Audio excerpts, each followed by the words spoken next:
The nebula approached the collection of vessels. They floated near the station ominously. It became ever clearer that their purpose was solely combat.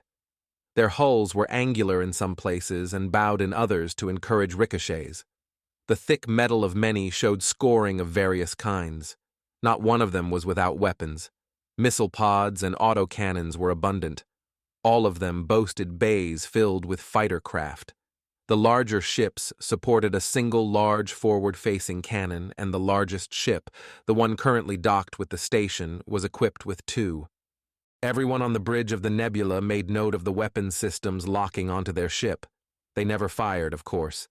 When the small ship came into range, they would eagerly snap to and follow, returning to a resting position when the nebula continued out of range. Finally, they finished following the course laid out for them. The blue nebula came to rest in one of the many hangar bays of a smaller vessel that had been sitting close to the docked flagship. Emblazoned on its side were the words U.S. Yosa in blocky white font. It was smaller only in comparison to its accompanying fleet. In any other context, it would have been considered a hulking monster of a ship. Deeg addressed the crew from his captain's chair, informing them that this stop would include no leave for them. Given the nature of the destination and the many complications that could arise, he asked that they remain with the nebula while he, Gareth, Tonnet, and Penelope disembarked. Not many of the crew were eager to disobey the request. In short order, the cargo bay door was lowering, and the four exited the nebula. The three non-humans were in full habsuits, while Penn enjoyed the rare chance to dress normally. As they walked off the ship, Deeg paused, waiting for a sudden change in weight. The suit would help, of course, but he was sure he'd feel some difference. There was, but it wasn't nearly as harsh as he'd expected. We've taken the liberty of altering the gravity on certain sections of the ship for you. It may not be as low as you're used to, but we hope it makes things at least a bit more comfortable. A short young human stood before them, dressed not in armor nor military fatigues like Penn's, but in a muted blue and gray ensemble. The top extended past his waist, down to his knees like a shirt and skirt in one. He wore similarly colored pants underneath and simple, laceless shoes. My name is Martin. Pleasure to meet you, Martin. I am Deg, Captain. This is my first mate, Gareth, our very talented xenobiologist, Tonnet, and our security officer, Penelope. The man gave a curt bow to each of them before speaking. Welcome. If you are wondering, no, I am not military, merely an assistant to the Yosa's captain while he's in system. He has asked that I escort you to his quarters to discuss your concerning cargo, and so that he might thank you personally for its safe return. Please follow me. He turned and walked towards an open set of doors. As they walked, the nebula's crew became acutely aware of the size difference between themselves and humans. The hallways seemed long and needlessly tall. On the nebula, it was as if Penelope was just absurdly large, but here, it was the three of them who were uncomfortably tiny. The three non-humans also finally got a real sense of their companion's size. Penelope stood taller than most of the soldiers they passed on their way. Her shoulders were broad, her frame built heavy. Almost every human here had trained themselves for combat. Penelope clearly showed the fruits of a great many years of such labor. It didn't take long to notice the number of eyes they were drawing. At first, Diag thought it was because they were so alien to the humans, but over time, he noticed their attention fell entirely on Penelope. Soldiers relaxing in bunks would scramble to their doorways. Pairs or trios walking the opposite way would stop, eyes wide. He began to notice many whispering to each other as the group passed. He did his best to pick up their words. Ma, Captain Astor. No way. Telling you, Scylla. A brazen few even pointed. Gestures that promptly ceased when Penelope cast a glare their way. This all came to a head when the party reached an intersection. Deeg could hear what was coming down the hallway to the right before he saw it, heavy booted footfalls, As their group came into the intersection, a loud voice yelled a command. Excalibur, halt! A bald fist came up. The man shared a physique like Penn's. Though the armor he wore might have been assisting him, he was tall and intimidating. He stood at the front of 5 others. They were all armed and wore armor nearly identical to the set Penn had worn on Raxia, if altered and personalized somewhat. They all stood with an aura of confidence, but not one of them moved an inch once the man's fist came up.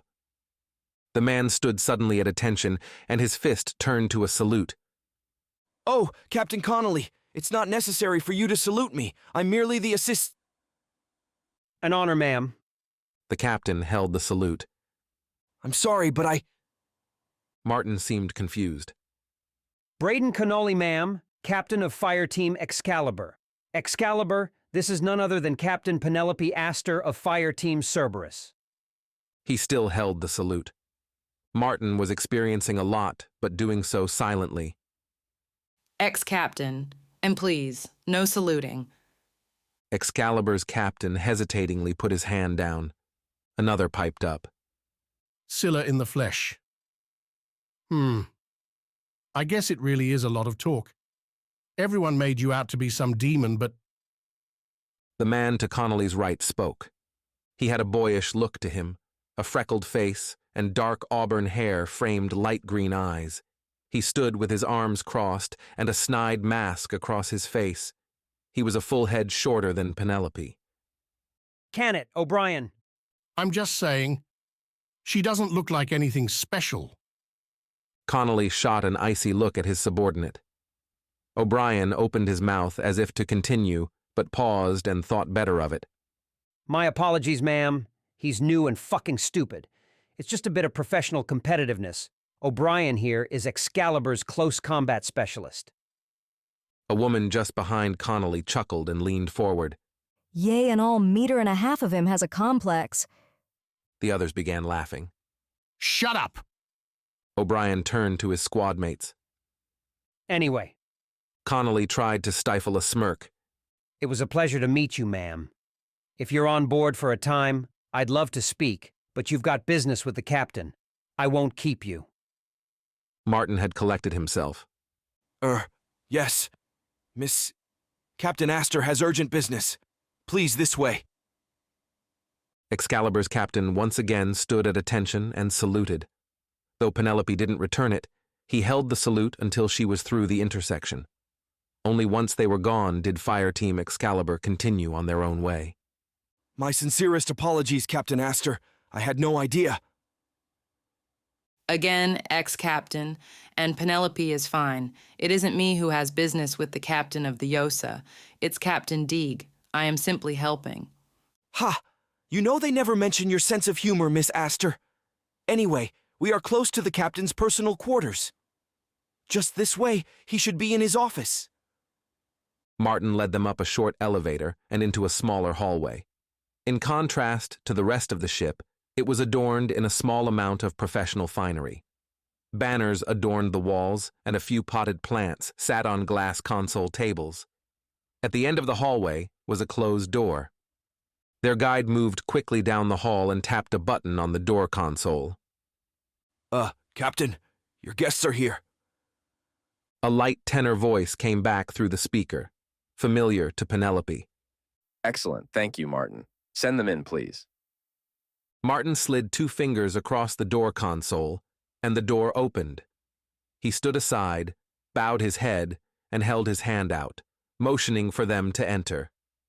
Their guide did not follow as they made their way into the room and the door slid shut behind them. It was a smaller room, relatively speaking. Their host sat facing them behind a metal desk on the other side of the room from the door. 2 more doors stood closed to their right and left. There wasn't much else to speak of. The room was exceptionally tidy in that empty kind of way. The only other things of note were a few chairs that had clearly been brought in for this specific occasion. Captain Deeg, Gareth Tonnet, it's a pleasure to meet you all. Penn, it's nice to see you again. Penelope couldn't bring herself to move a step further. Samir, what are you doing here? Captain Samir, of the UESS Yosa. Then where is Cerberus? Hey everyone, hope you loved the video. Don't forget to give it a thumbs up, hit subscribe for more awesome sci-fi content. You can also support us by hitting the thanks button at the bottom of the video. Your generosity goes a long way. Every bit helps us bring you more stories from the stars. Thanks a bunch.